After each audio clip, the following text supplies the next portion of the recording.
வணக்கம் மாணவர்களே. இன்று 10ஆம் வகுப்பு கணக்கு பாடத்தில் இரண்டாவது பாடம் எண்களும் தொடர் வரிசைகளும் பகுதியில் எடுத்துக்காட்டு 2.8 கணக்கை பயிற்சி செய்து பார்க்க போகிறோம். என்ன கொடுத்துருக்காங்கன்னு பாருங்க. ஆறின் அடுக்கு n ஆனது n ஒரு இயல் எண் என்ற வடிவில் அமையும் எண்கள் 5 என்ற இலக்கத்தை கொண்டு முடியுமா? உனது விடைக்கு காரணம் கூறுகன்னு கேட்டிருக்காங்க. கொடுத்துருக்கிறத தரவில் எடுத்து எழுதியிருக்கேன். ஆறின் அடுக்கு n கொடுத்துருக்காங்க. அதில் n என்பது ஒரு இயல் எண். இயல் எண்ணுனா ஒன்றிலிருந்து தொடங்கும் இல்லையா? ஒன்றிலிருந்து எது அப்படியே தொடர்ந்து போயிட்டே இருக்கும். அதில் இந்த ஆறின் அடுக்கு எண்ணில் இந்த இயல் எண்களை ஒன்று ஒன்றா நம்ம பொருத்தி பார்த்து அதுக்கு வரக்கூடிய விடை, சரிங்களா, அதுக்கு வரக்கூடிய இந்த ஆன்சர் இருக்கு இல்லையா, இதோட கடைசி இலக்கம் 5 அப்படிங்கிற என்ற இலக்கத்தை கொண்டு முடியுமான்னு கேட்டிருக்காங்க. சரிங்களா? இப்போது நமக்கு இது முதல்ல காரணிப்படுத்துதல் முறையில் இதை முதல்ல காரணிப்படுத்தணும். அதுக்கப்புறம் தான் இதுக்கான விடையை நம்ம கண்டுபிடிக்க முடியும். சரிங்களா? இப்போ ஆறின் அடுக்கு என்னன்னு இருக்குது. இப்போ ஆறின் அடுக்கு என்னன்றதை நான் காரணிப்படுத்துகிறேன். ஆனால் இருந்தாலும் இதை நம்ம உறுதியாக சொல்ல முடியும். கரெக்டாக ஆறின் அடுக்குகளாக கொடுத்துருக்காங்க அப்படின்னா ஆறின் அடுக்கு 1 நம்ம இது சும்மா ரஃபாக நான் உங்களுக்கு சொல்கிறேன். கணக்கு அப்புறம் பயிற்சி செய்யலாம். ஆறின் அடுக்கு 1 என்ன ஆன்சர் வரும்னு பாருங்கள். இது மாதிரி தொடர்ந்து போயிட்டே இருந்தால் இதுக்கான ஆன்சர் என்ன? ஆறின் அடுக்கு 1 6.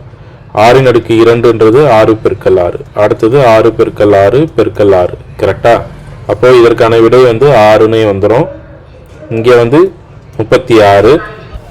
இங்கே மறுபடியும் 36 பெருக்கல் இது 36 பெருக்கல் 6ன்னு வரும் இல்லையா? மறுபடியும் 6 பெருக்கனா என்ன வரும்? 6 36 தான் வரும். அப்போ இந்த கடைசி இலக்கம் மீதி 3 3 18 18 3 21 210.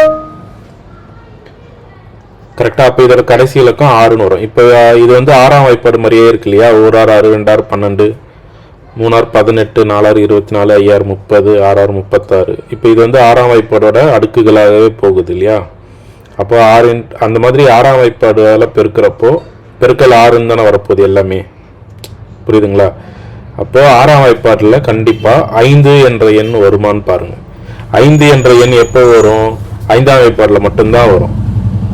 அதாவது 5 2 5 10 வரும், 3 5 15, அப்படியே இது 20 25, அப்படியே இதோட 5 0 இந்த கடைசி இலக்கம் 5 0ன்னு அப்படியே தொடர்ந்துக்கிட்டே வரும்.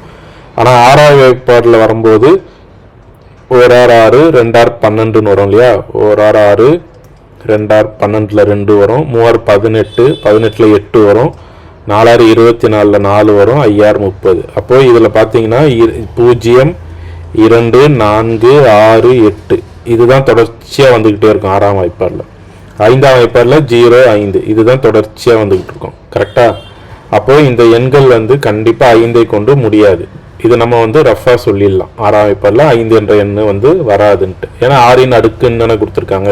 6இன் அடுக்கு கண்டிப்பாக 6ஆல் தான் பெருக்கிட்டே வரப்போகிறோம். அதுவும் இல்லாமல் இது இரட்டைப்படை எண் வேறு. கரெக்டாக? ஒரு இரட்டைப்படை எண்ணை மறுபடியும் ஒரு இரட்டைப்படை எண்ணால் பெருக்கினாலும் சரி, இல்லை ஒற்றைப்படை எண்ணால் பெருக்கிட்டு வந்தாலும் சரி. சரிங்களா? இப்போது அதை எப்படி பெருக்கினாலும் என்ன வரப்போகுது? இரட்டை எண்ணாக தான் வரப்போகுது. உதாரணத்துக்கு இப்போ ஒற்றை எண்ணால் பெருக்குனா 1 6 6ன்னு தான் வரப்போகுது, அடுக்கு 1ன்னு இருக்கிறதுனால. அப்போ அடுத்தது 3ன்னு எடுத்துங்க. 3 முறை 6 பெருக்கினாலும் கண்டிப்பாக என்ன வரும்? 3 6 முறை பெருக்கினாலும் அதே தான் வரப்போகுது. கரெக்டாக? 3 6 18ன்ற மாதிரி இப்போ 3 தடவை 6 பெருக்கினாலும் 216. அப்போது அடுக்குகள் ஒற்றைப்படை எண்ணாக இருந்தாலும் நம்ம எதுக்கு இரட்டைப்படை எண்ணுக்கு தான் அடுக்காக கொடுக்குறோம். 6ங்கிறது ஒரு இரட்டைப்படை எண். சரிங்களா? அப்போ 5ங்கிறது கண்டிப்பாக வரவே வராது. இருந்தாலும் கணக்குக்காக நம்ம என்ன பண்ண போகிறோம்னா பயிற்சி செய்து பார்க்கணும் இல்லையா? அது காரணிப்படுத்துக முறையில். அப்போ இதை காரணிப்படுத்துகிறேன் பாருங்கள். இதற்கான தீர்வு இப்போ நம்ம என்ன பண்ணுறோம்? 6இன் அடுக்கு எண்ணுன்னு இருக்கு இல்லையா? இதை 2 பெருக்கல் 3 கரெக்டாக அடுக்கு எண். இப்போ இந்த எண்களுக்கு நம்ம காரணிப்படுத்துகிற முறையில் இப்போ காரணிப்படுத்துகிறோம். அப்போ 2 பெருக்கல் 3 அப்படின்னு வரும்போது கண்டிப்பாக இங்கே பாருங்கள், இது எல்லாமே பகை எண்ணாக தான் இருக்குது. அது இல்லாமல் 2ங்கிற ஒரு எண்.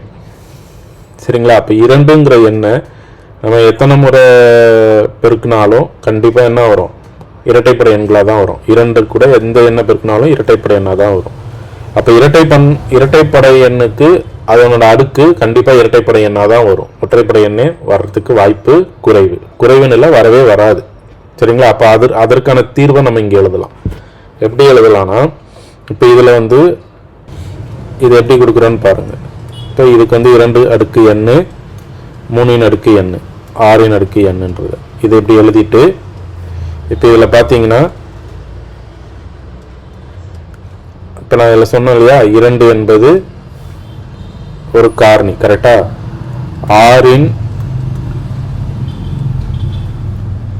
6 காரணிகள்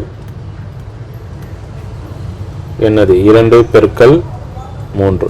இது எப்படி எழுதிக்கிங்க. அடுத்ததா 2 என்பது 6 ஒரு காரணியாகும். அதாவது ஓர் காரணியாகும். 2 என்பது 6 ஓர் காரணி ஆகும். ஆகையால் 6 அடுக்கு n என்பது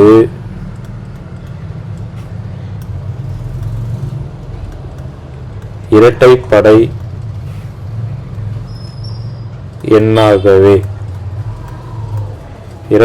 எண்ணாகவே அமையும். மேலும் 6 அடுக்கு n என்ற எண் 5 என்ற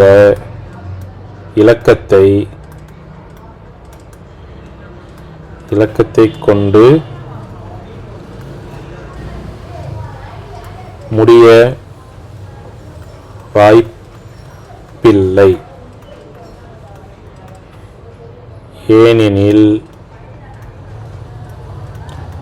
5 என்பது ஓர் ஒற்றை எண். புரியுதுங்களா? இதுதான் இதற்கான விடை. புரியுதா பாருங்க. புரியலன்னா எந்த பகுதி புரியலன்னு கமெண்ட்ஸ்ல சொல்லுங்க. நான் உங்களுக்கு அந்த பகுதியை வந்து புரியுற மாதிரி உங்களுக்கு ஆன்சர் கொடுக்குறேன். சரிங்களா? மீண்டும் சந்திப்போம். நன்றி, வணக்கம்.